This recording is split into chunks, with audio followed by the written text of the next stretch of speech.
This podcast is supported by listeners like you.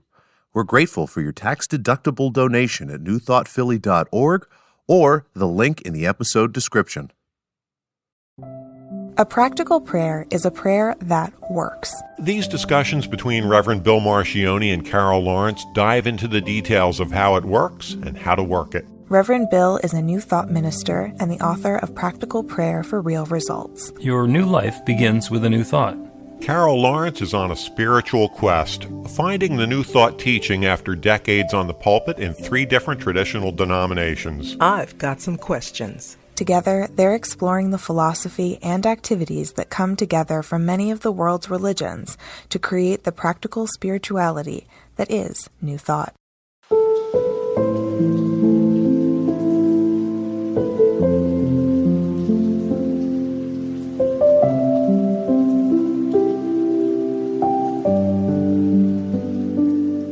Welcome to the Practical Prayer Podcast. I'm Carol, here with Reverend Dr. Bill Marcioni. And this is another opportunity to talk about principle and the creative power that creates everything and how we are using it or abusing it. I just love it, because when I first met you and I didn't have all the language correct, that was the first thing you said to me. I don't know if you remember. It was the first thing, You said, well, I think you understand this, this, and this, but we got to work on the language. You're going to have to. I'm thinking, okay, I'll do that. And I went and got these 2 books, dictionaries of New Thought language. And I'm in there reading the books like, people read a novel or a story because I was determined to get the language right. It still takes a minute, but. Yeah. And in a lot of cases, the words that we use in New Thought are regular old words. They just, we understand them to have different meaning because it's, the things that we're used to saying like, and even the assumptions, I've done my prayers and God didn't want me to have it yet.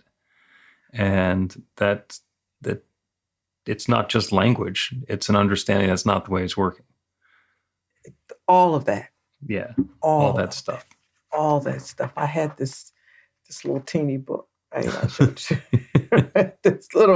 I have a big one, but this little one was in my pocketbook for a long, long time because I didn't draw any conclusions until I looked the word up, which it leads us right to what we're going to talk about in a way. Yeah. I think. This is queued up from a conversation that I had with my daughter, Victoria. And her way of phrasing it is intention versus impact. Mm-hmm. And it is the understanding that when I have an idea and I say something to you about my idea and it does not land properly on you, then the impact of it is different than the intention of it was. Mm-hmm. And a lot of times these topics come up when we're talking about the charged issues of the day, which the people who want to ignore them called woke. Woke. And we call being caring and empathetic, mm-hmm. which is just another way of saying woke, understanding what it is that we're doing. Because if I say something that is unintentionally offensive to you, mm-hmm. and Lord knows there's every possibility for me, a middle-aged white man, to say to you, a black woman, that's going to not land right.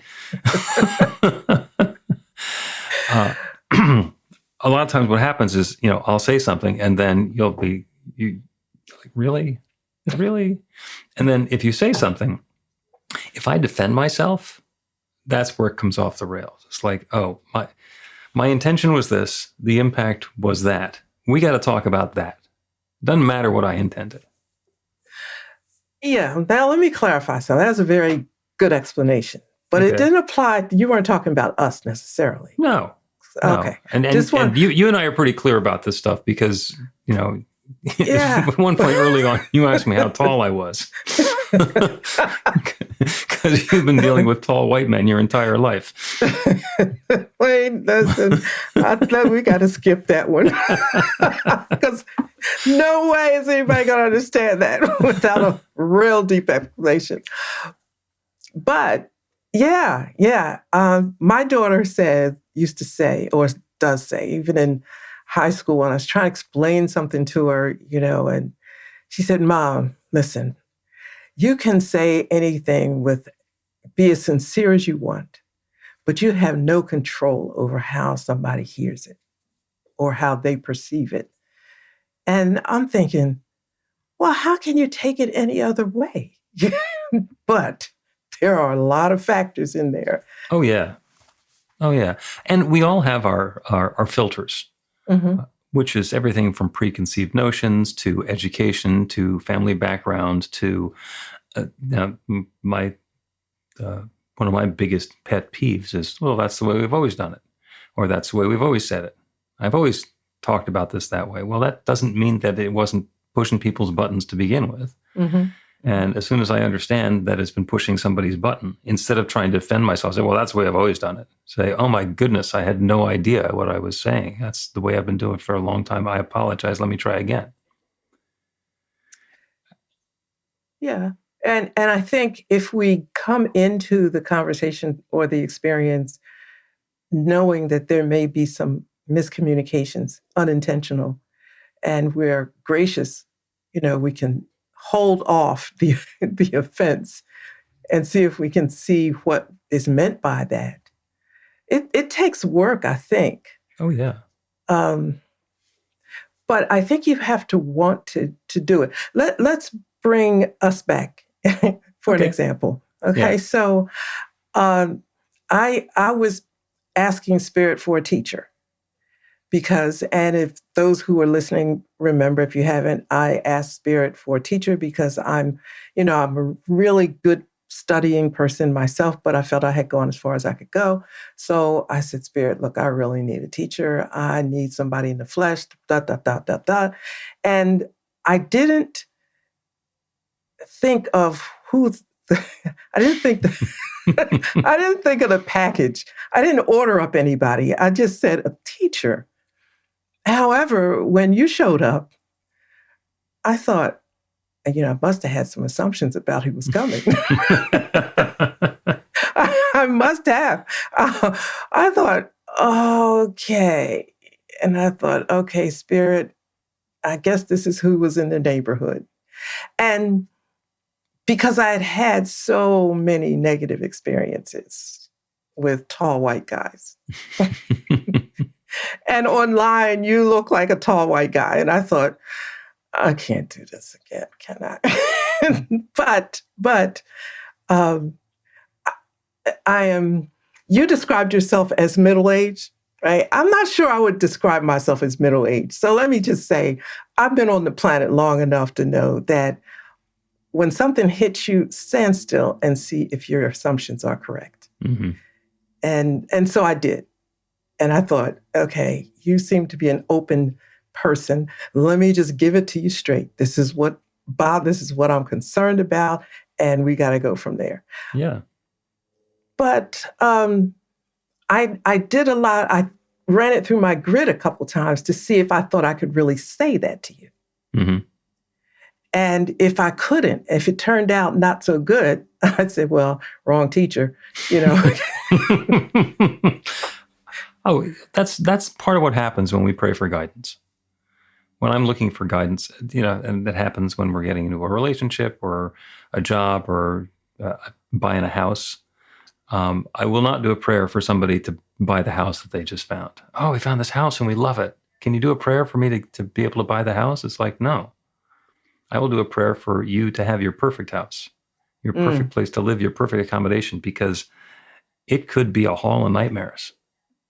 And we could pray somebody into the hall of nightmares and have it go completely bad. Yes. Yes. So what we're looking for is, and that gets it, to the impact. What's the experience that we want to have? What's the result of all that we want to have happen? And if you had something to learn that wasn't what you thought you had to learn, and I showed up, then you'd learn what you had to learn from me, even if it wasn't what you had in the lesson plan. But save yourself some stress. I get, like I said, I'm not sure that I define myself as middle-aged. So I tend to stop and say, wait a minute, what would it be to take the high road here? Mm-hmm.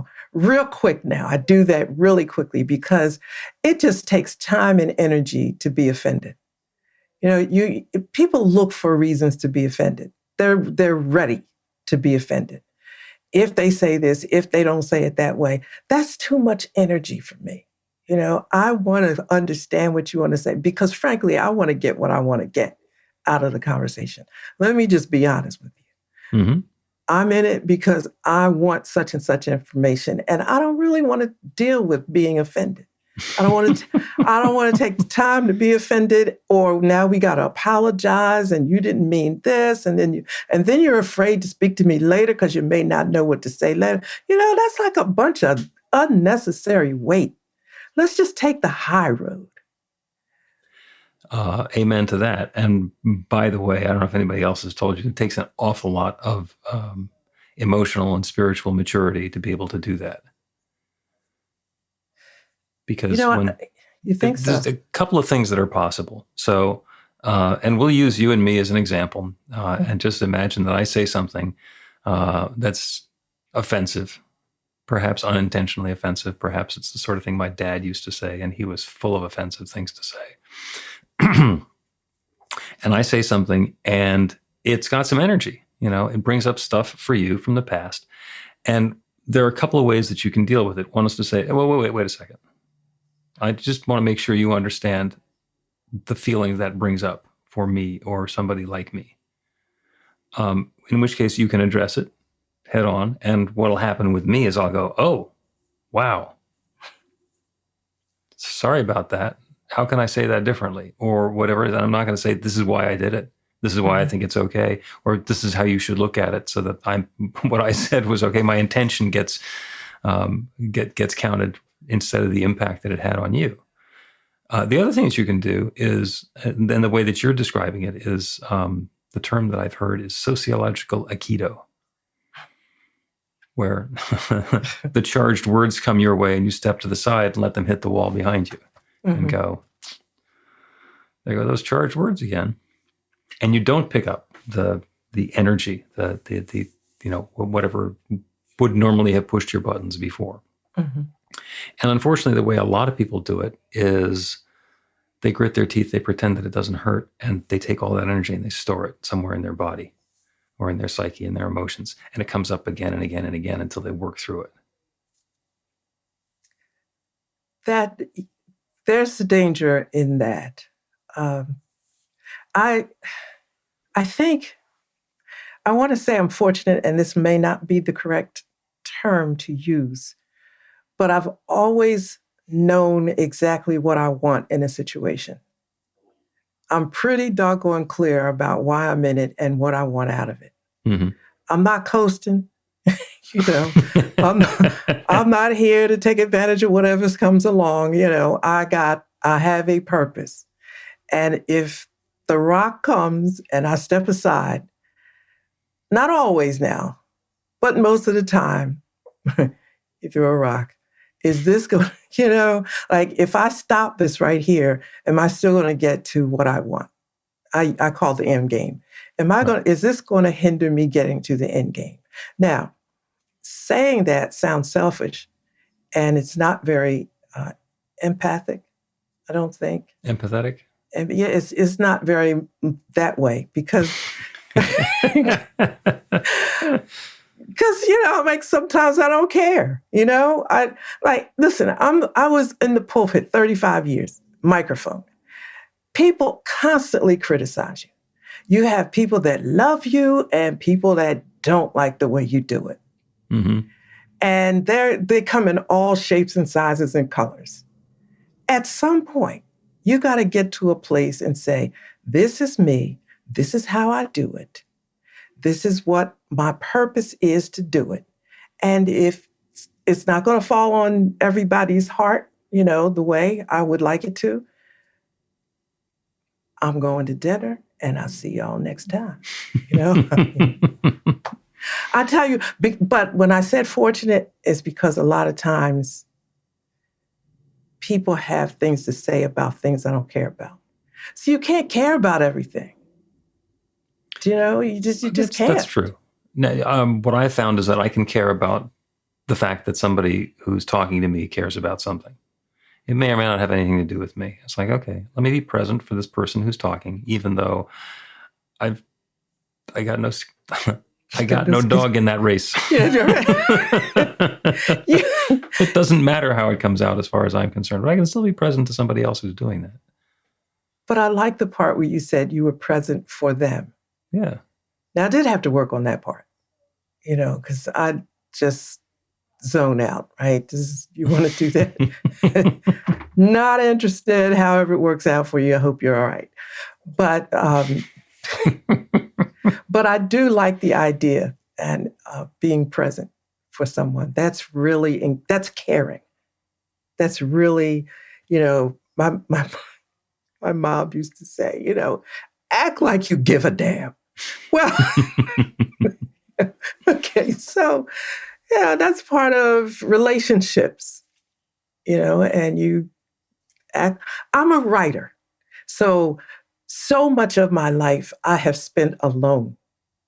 That's just the nature of it. Right. And I come out of my husband says the cocoon to do the sermon, to do whatever you have to do, then you go back and you cook. I'm used to that. But then there's those times when you're in communication with someone and I can easily not be present. Mm-hmm. Just no offense. I can just, because my mind is on the next thing that I have to do or produce or whatever. But I don't want to be that way. I want to be, I want to be a good friend. And the time that we've spent together, I want it to be nice for you. I don't want to miss an opportunity where you hurt and I didn't get a chance to help you with that. So, you got to be present. Yeah. And doubling back to what we're talking about is intention and impact. Mm-hmm. So the intention is for somebody to feel heard and cared about. And if they do, then the intention and the impact are matching up. And if we do all of these things and we're thinking about what's coming up next and what we're doing and, what the follow-on event is going to be, and they notice and they realize that we're phoning it in, then that's the impact, even though we wanted it to be something different. Let's take a break and continue with impact, intention, and the cross connect between them. Yeah.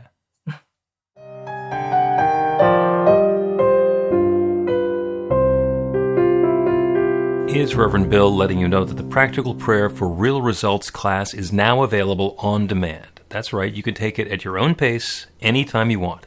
All of the information is at BeTheLight.com. That's B-the-light.com. You know where to find that stuff. The class is 5 lessons, broken down into 18 modules, and you can take them at whatever pace is comfortable for you. As you work through the process, it starts out with the theory, goes into the practice, there are experiential activities and exercises, and at the end of the program, you will wind up with an understanding of how practical prayer works, and a practical prayer for yourself that will work to create transformation in your life. And as you know, it works for everything. Take a look at the class online at BeTheLight.com. There's a sample lesson so you can see how the class is going to work for you and then dive in. The great news is it's on sale now. You can register and save $20 off of the regular price. I'm looking forward to seeing you in class.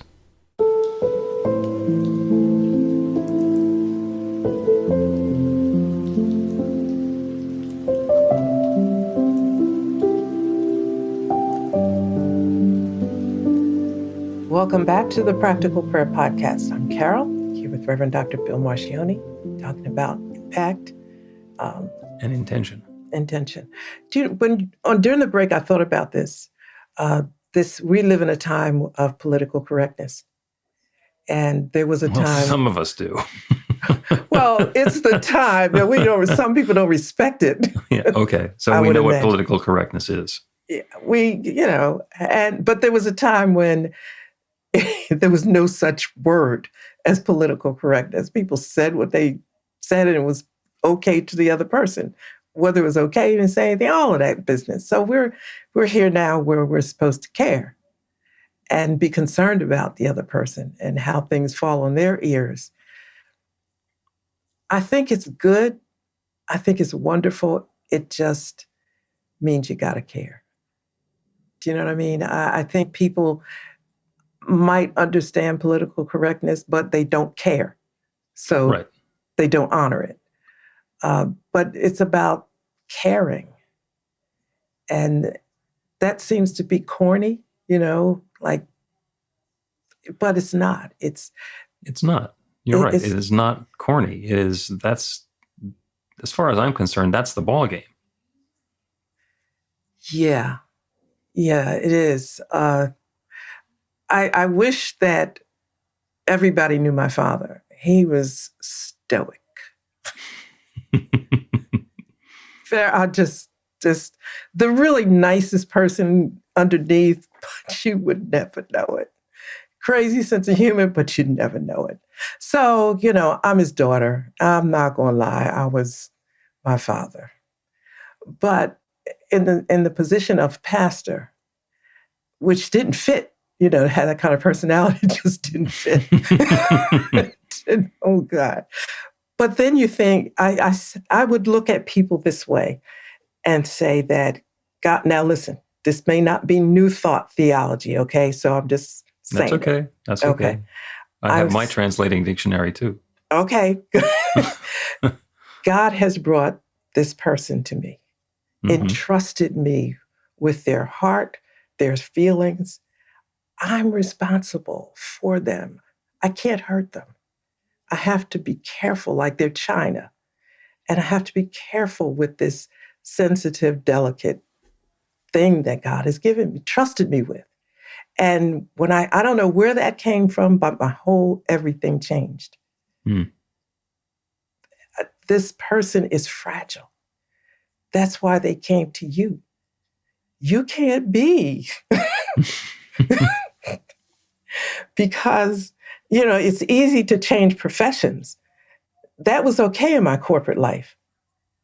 In corporate America, nobody care. Not necessarily.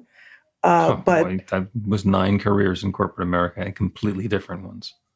So am I right? I mean, okay. So I flipped over and I'm a pastor and I'm like, what? I gotta care? Yeah, you do. And then I started caring, or I found out I could. And so that helps when your intention to say something, it passes through my grid how you might receive it. And sometimes that makes me say it differently or not at all until I can figure it out, because I don't want to hurt you. That to me, And that's huge. And, and that the same thing applies for everybody. And it's about intention and impact. I can be in conversation with somebody and understand what it is that they believe. And I can be present for them and supportive and disagree with them. Like, I understand that you feel that way, and I understand why. And I don't agree at all with the idea that you have of why that's there. So where this is going to wind up is if the person I'm talking to requires that I agree with them in order to feel okay, they're not going to feel okay. Yeah. Now you said something really big there. You said if they require that you agree. And I'm thinking like, you should. Sorry. Should, there you go. should.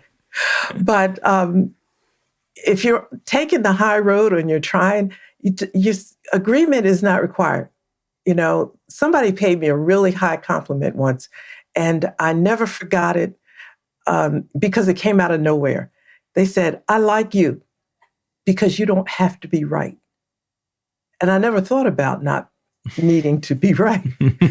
I thought to myself, well, I frankly don't care. But I thought about that. And I thought, if you have to be right, first of all, you're not going to understand.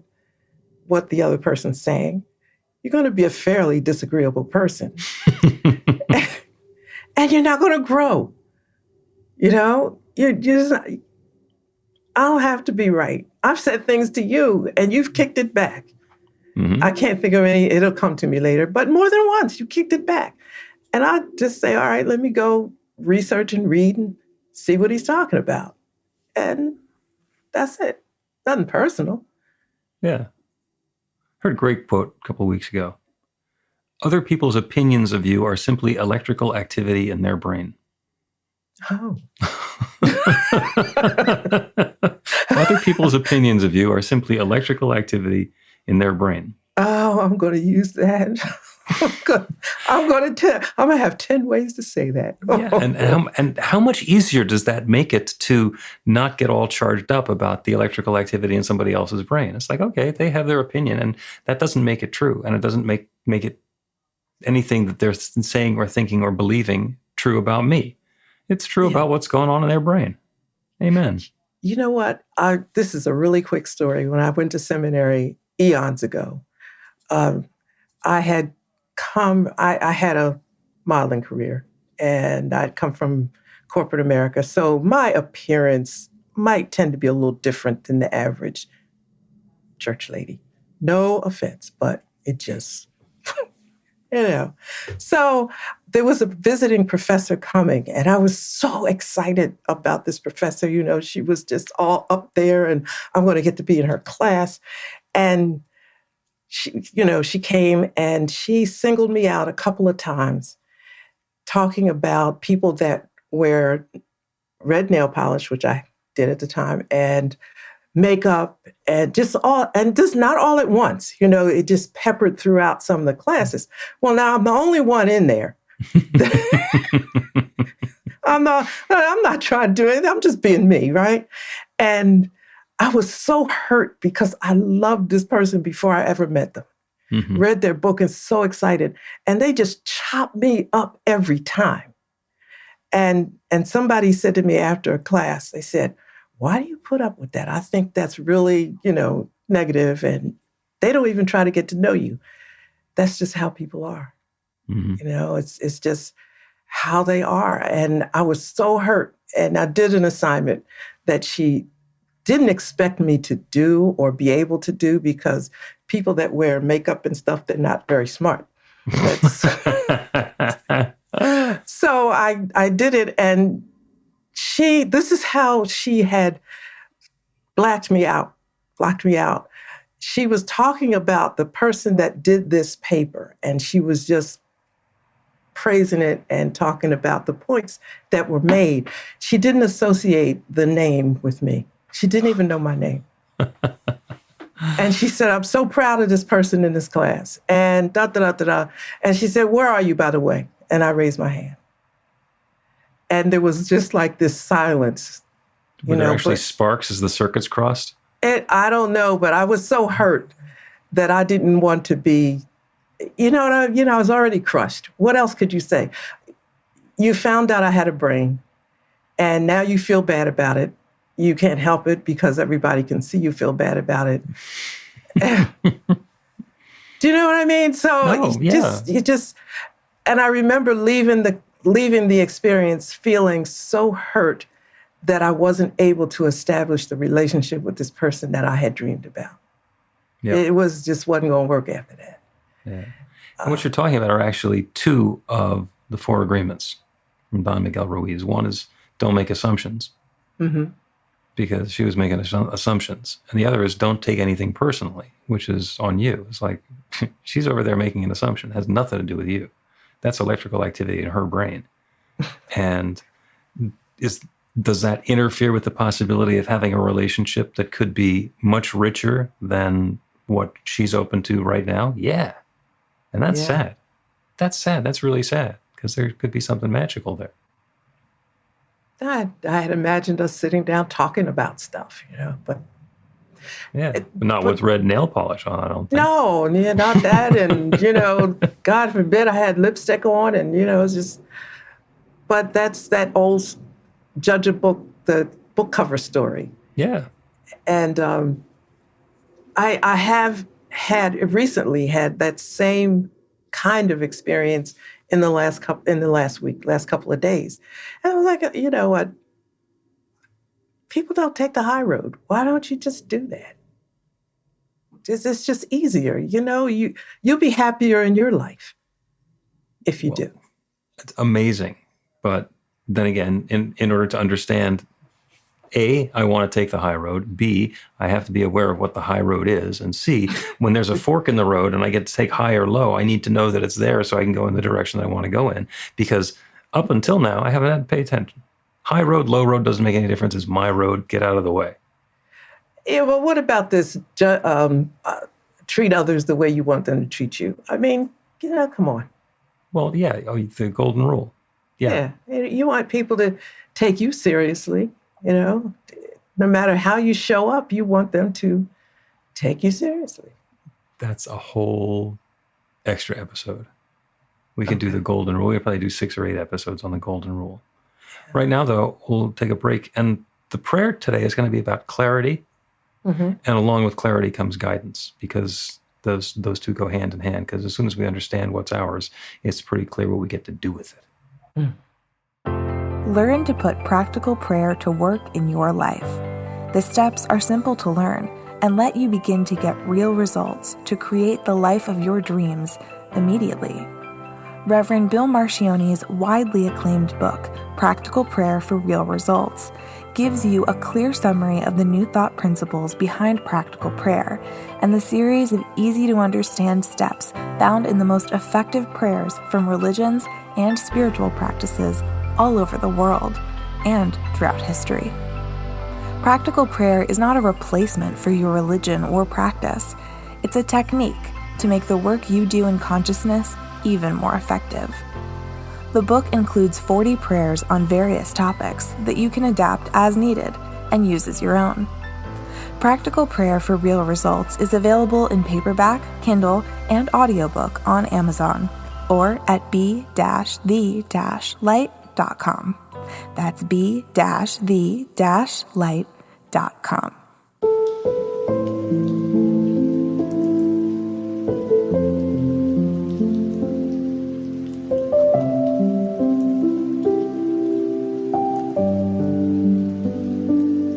Welcome back to the Practical Prayer Podcast. Welcome back to the Practical Prayer Podcast. I'm Carol, here with Reverend Dr. Bill Marcione, having fun. Having a great conversation about intention and impact. And it's kind of magical that meaning happens in the mind of the person who's receiving the communication. Yes. So, and I'll tell a quick story. This is an experience that I had. I grew up in the suburbs of New York City, and one of the fun things that we used to do, because it was free, is go into New York, and I did this with my friends, and go to the taping of the $20,000 Pyramid, which was a daytime game show that was hosted by Dick Clark. And they would shoot like 4 episodes or a week's worth at a time, and we'd go sit in on 2 or 3 episodes. And it was fun. And I was in the studio audience once, and if you remember the $20,000 Pyramid, and then in the final pyramid, whatever it is, the celebrity and the contestant are sitting facing each other, and one of them can see the board behind. And what they're trying to do is give one-word prompts so that the other person gives says what's on the board behind them. And these 2 men were playing final, whatever it was, for the $20,000. And there are 5 or 7 questions. They're down to the last question. They've got 3 or 4 seconds left. The word on the board is pediatrician. The guy looks at it. He says, foot doctor. And it's like, oh, God, that's a podiatrist. The one who's listening to him says, pediatrician. And they won the $20,000.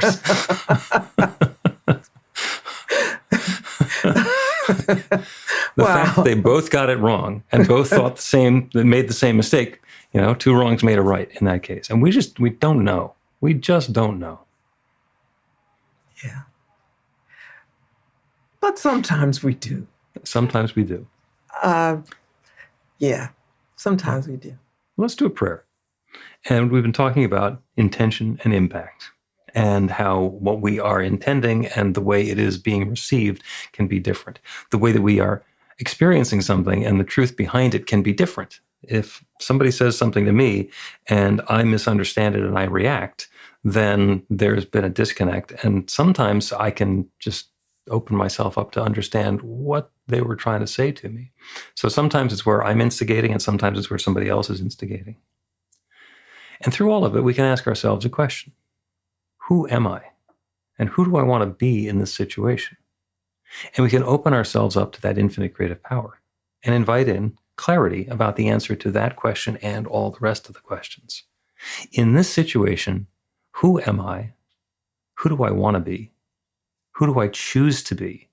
And how am I allowing that goodness that I am desiring to come into being?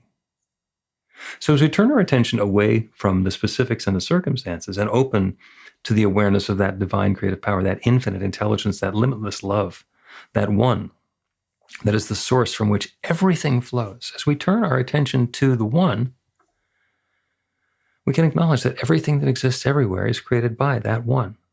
That's why it's called one. There is only one. There is only that divine creative energy that has been sharing itself as all of its creation for, as far as we can count, 14.2 billion years, unfolding and rearranging and reshaping itself into new forms all the time.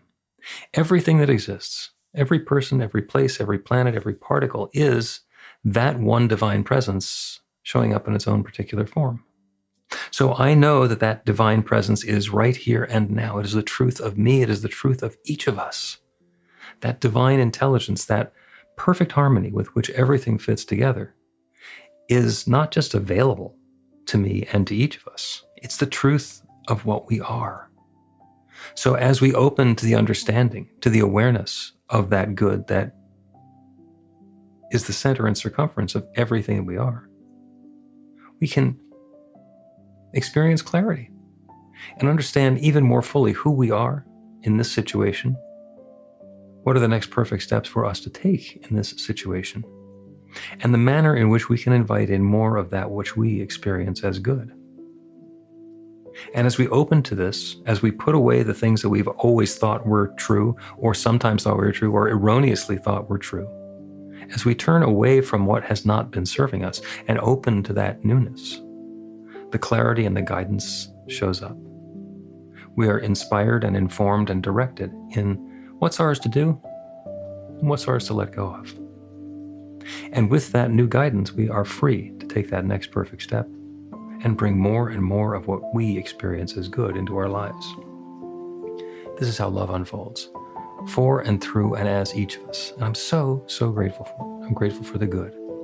I'm grateful for the stories that we get to tell about the good. I'm grateful for the harmony and the peace of mind that this brings into our lives, knowing that we are in this partnership. And I'm grateful to be able to speak this word and release it into that same creative law that creates everything. And know with absolute certainty that it is saying yes, this good is underway. And so it is.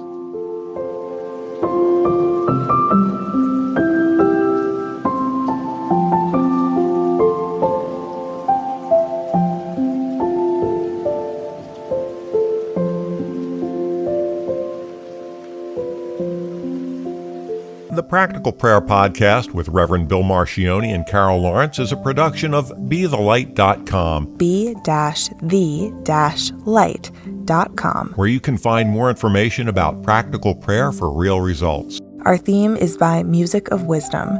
You can learn about the spiritual community of New Thought Philadelphia with daily guided meditations, Weekly celebrations of spirit, and Reverend Bill's classes in practical spirituality at newthoughtphilly.org.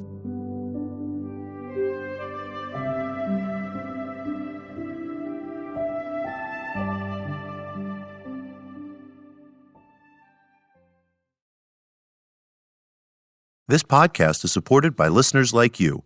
We're grateful for your tax-deductible donation at newthoughtphilly.org or the link in the episode description.